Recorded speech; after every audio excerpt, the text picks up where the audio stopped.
L'affaire Gana Gueye vient de prendre une autre dimension. Le Sénégal vient en effet de répondre de manière assez violente à la France, au point de menacer d'ailleurs de poursuites judiciaires. Je ne sais pas si vous avez vu ça, mais j'étais en train de faire mes recherches tout à l'heure dans le cadre de la préparation d'une vidéo et je suis tombé là-dessus et j'avoue que ça m'a assez agréablement surpris. Vous savez, le respect dans la vie, c'est quelque chose que l'on accrache, c'est quelque chose que l'on impose. Je vous ai dit ici il y a quelques jours que l'affaire Gana Gueye, si on ne fait pas gaffe, peut entraîner des conséquences assez importantes. Et manifestement, les choses sont en train d'aller de mal en pis. Pour ceux qui ne se souviennent pas du tout, Gana Gueye, c'est un international sénégalais qui joue au Paris Saint-Germain et qui, lors de la précédente journée du championnat de football, avait décidé de ne pas jouer. Et il en a informé son entraîneur, donc il a été retiré de la feuille de match. Et suite à cela, il a été victime d'accusations d'homophobie parce que la journée était consacrée à la lutte contre les discriminations homophobes, contre l'homophobie. Et donc, parce qu'il a décidé qu'il ne jouait pas, sans jamais expliquer pourquoi, il est aujourd'hui catalogué de tous les noms en France, notamment par la bien-pensance, qui nous enseigne ce qui est bien et ce qui n'est pas bien, ce qu'il faut penser et ce qu'il ne faut pas penser. Et donc, il y a eu un tollé en France de la part des journalistes du monde du sport et même des politiques qui s'en sont mêlés. Il se trouve que le président sénégalais a calmé un peu les choses en apportant déjà son soutien à Gana Gueye.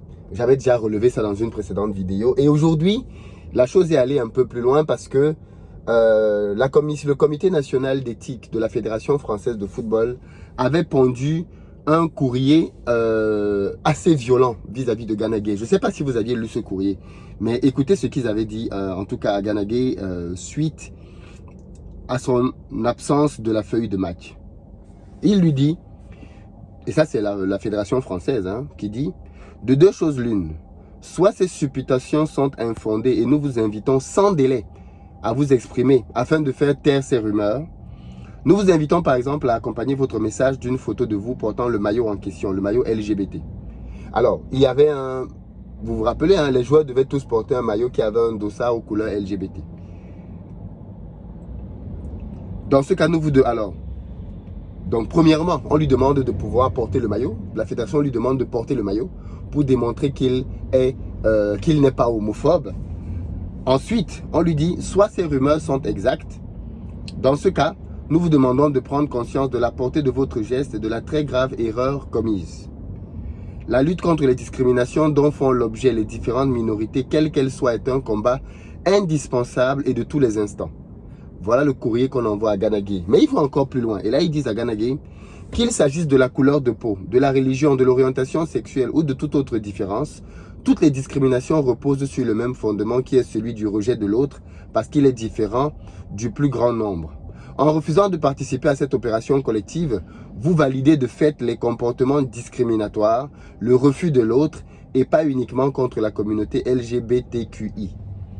Voilà ce qu'un comité national d'éthique se permet d'écrire à un footballeur sur la base de supputations. Je rappelle encore que juste aujourd'hui, Idrissa Gana Gueye ne s'est jamais exprimé et il n'a pas dit pourquoi il n'a pas voulu jouer ce match. Donc tout ce que l'on peut entendre, ce ne sont que des supputations. Donc sur la base de supputations, il reçoit un courrier aussi violent que celui-là. Mais l'époque où les Africains se taisaient semble révolue. L'époque où les Africains étaient des bénis oui-oui et acceptaient qu'on leur marche dessus semble désormais révolue. Et la fédération sénégalaise, parce que là c'est la fédération française qui a écrit, la fédération sénégalaise de football a répondu. Et le courrier est violent. Écoutez, c'est waouh. Écoutez, le courrier est un peu long, mais ça vaut le détour. Donc écoutez bien la réponse du Sénégal. Le titre déjà c'est « Quand l'éthique se base sur l'hypothétique et le diktat, la liberté individuelle est en péril. » C'est avec une grande surprise, entre parenthèses, et une grande inquiétude sur le traitement de certains joueurs, essentiellement d'origine africaine, disons-le clairement, fin de la parenthèse, que la Fédération sénégalaise de football a pris connaissance de la lettre du 17 mai 2022 portant en tête de la FFF, Fédération française de football, est censé venir de son Conseil national de l'éthique. S'il est difficile de trouver les bases légales, statutaires ou réglementaires d'une telle démarche dans les textes du football ou du sport en général, sa finalité est par contre claire. Contraindre le joueur à faire ce que son libre arbitre ne l'incline pas à faire. Donc déjà la fédération rappelle qu'il n'y a aucune base légale pour que la fédération française écrive ce courrier à Gana Gueye. Il n'y en a aucune. Parce que j'ai entendu des gens dire, oui, mais il joue en France. Excusez-moi. Le fait de venir jouer en France ne signifie pas que vous êtes désormais sujet à tout. Non, il y a des règles. Et aucune règle ne permettait à la Fédération française de football d'écrire ce courrier. Première chose. Ensuite, le courrier continue. Est-on vraiment dans cette France que l'on nous avait contée et racontée dans nos écoles? Celle qui a comme devise la liberté, la fraternité et l'égalité pour tous? La Fédération française de football fait d'abord un petit tacle parce qu'elle rappelle à la France que nous, en Afrique, on nous enseigne la France. Oui. Nous, en Afrique, quand on grandit, on nous apprend les valeurs de la République française, alors qu'on est au Sénégal, alors qu'on est en Côte d'Ivoire, alors qu'on est au Cameroun. On nous parle de l'histoire française, on nous parle de la géographie française, on nous parle de la grandeur française, alors même qu'on est en Afrique. Et on nous raconte donc une certaine France. Et bien évidemment, ici, la Fédération sénégalaise est surprise et elle se demande, est-ce que c'est le pays de la liberté dont on nous a parlé? Vous savez, c'est bien de souvent ramener les gens à leurs contradictions. Il n'y a rien de mieux que ça. Quand vous pouvez ramener quelqu'un à ses contradictions, vous avez en général gagné déjà. Mais écoutez la suite.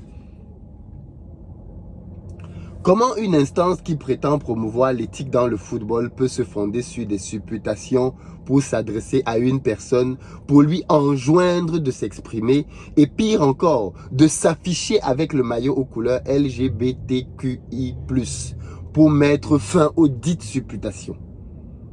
Cela ne rappelle-t-il pas ces pratiques d'un autre temps? Oui, d'un autre temps.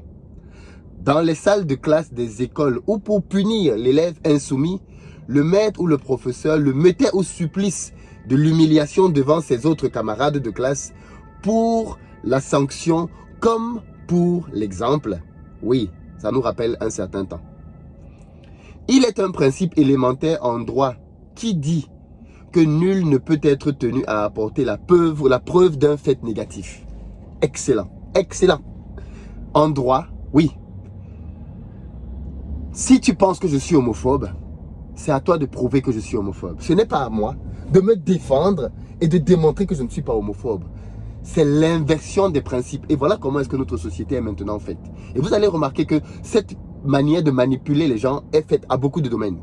On demande aux gens, non pas, on n'a aucune preuve des choses, mais on leur demande à eux de prouver qu'ils ne sont pas ce que nous on dit.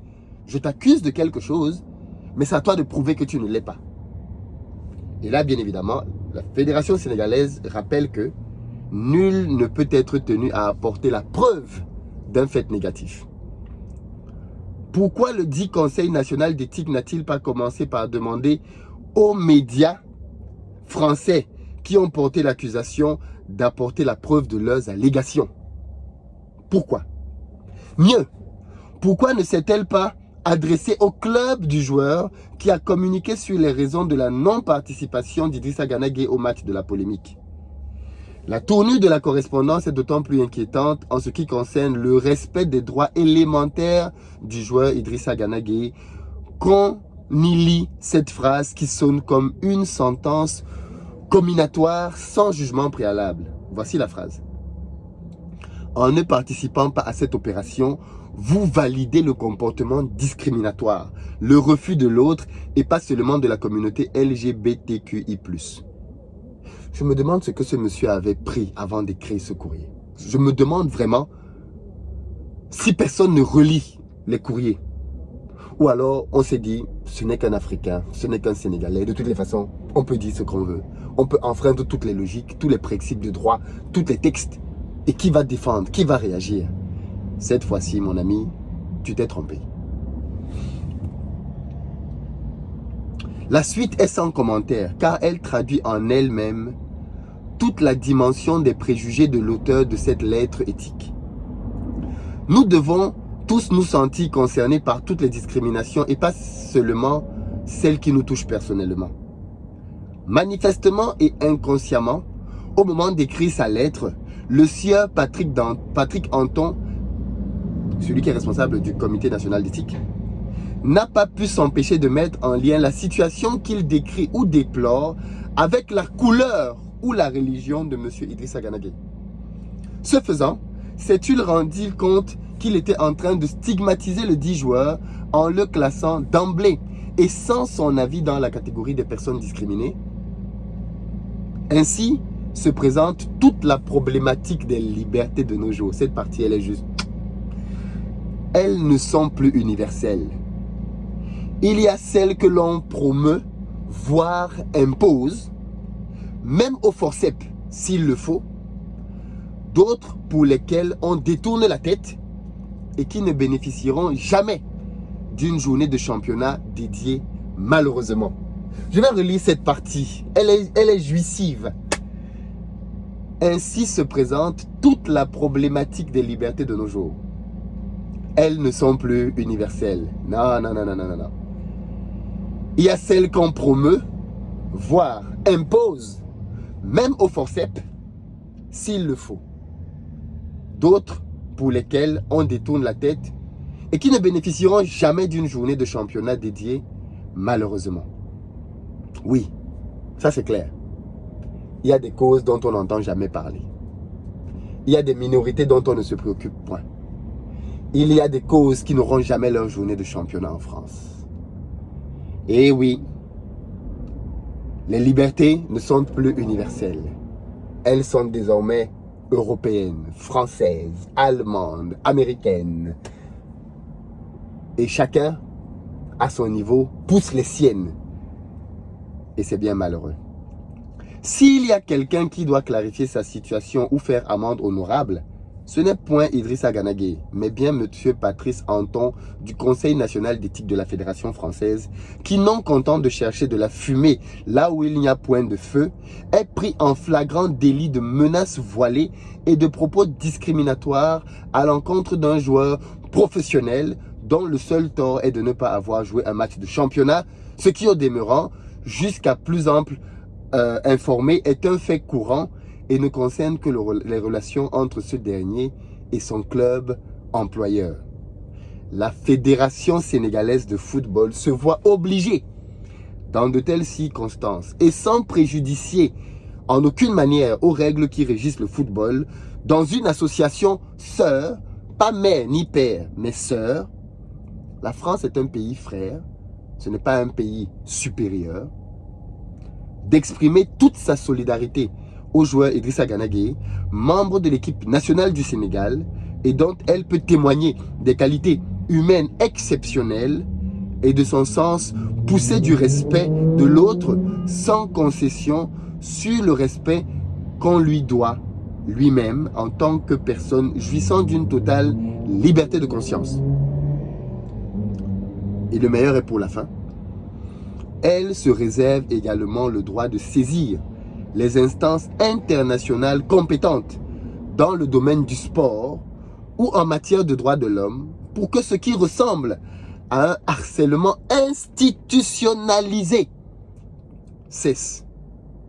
Institutionnalisé cesse. Parce que oui, je n'ai pas compris comment est-ce que l'absence d'un joueur dans une feuille de match est devenue un problème que les leaders politiques ont commencé à aborder.